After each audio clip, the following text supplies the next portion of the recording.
بسم اللہ الرحمن الرحیم۔ السلام علیکم ناظرین اکرام، بھارت کا جنگی جنون نہ تھم سکا۔ تباہ حال بھارتی معیشت کے باوجود مودی سرکار نے جنگی بجٹ میں 19% اضافے کا اعلان کر دیا۔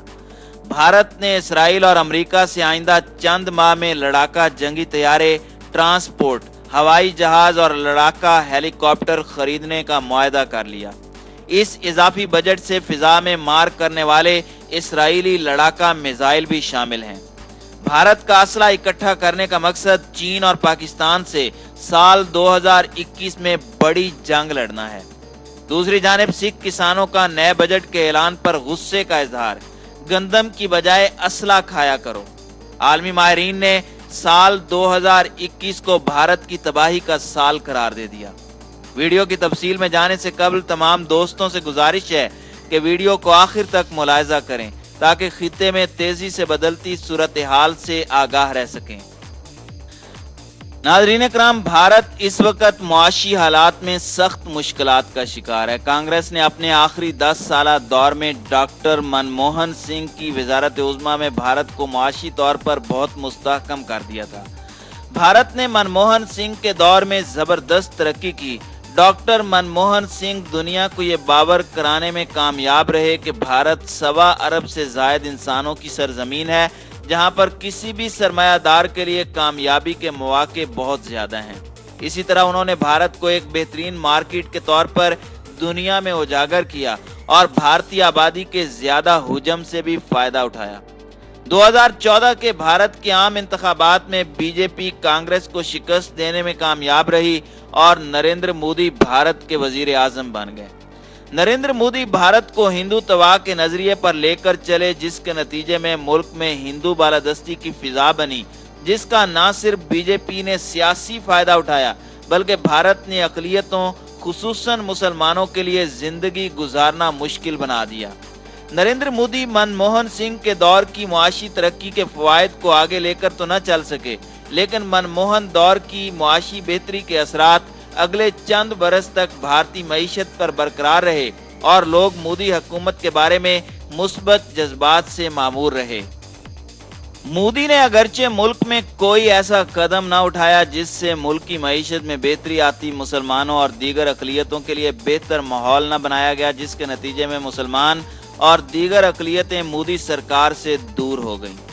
2019 کے انتخابات سے قبل ماہ فروری میں نریندر مودی نے پاکستان کے خلاف ایک جعلی آپریشن کا ڈرامہ رچایا، جس میں 2 بھارتی جنگی طیارے تباہ ہو گئے، بلکہ بھارت کا ایک پائلٹ پاکستان میں گرفتار بھی کیا گیا۔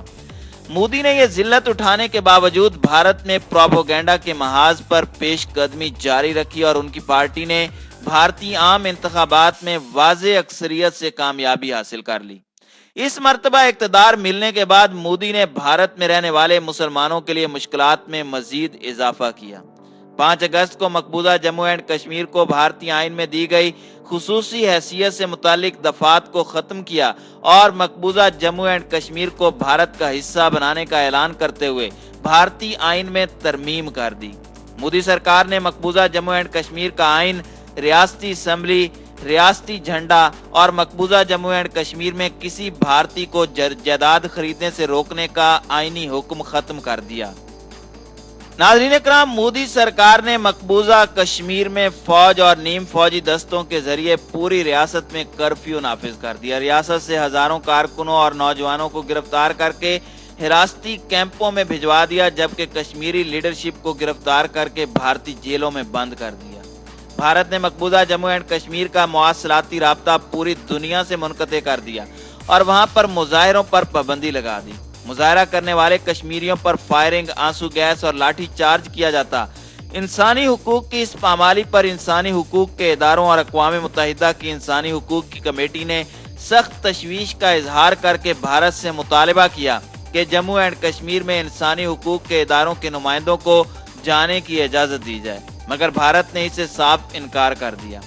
بھارت 2019 میں ہی شہریت کا نیا قانون نافذ کیا اور مسلمانوں کی شہریت پر سوالیہ نشان اٹھا کر اسے ختم کرنے کا اعلان کیا، جس پر پورے بھارت میں مسلمانوں اور دیگر اقلیتوں نے زبردست احتجاج کیا اور پورے ملک میں مظاہرے اور ہنگامے ہوئے۔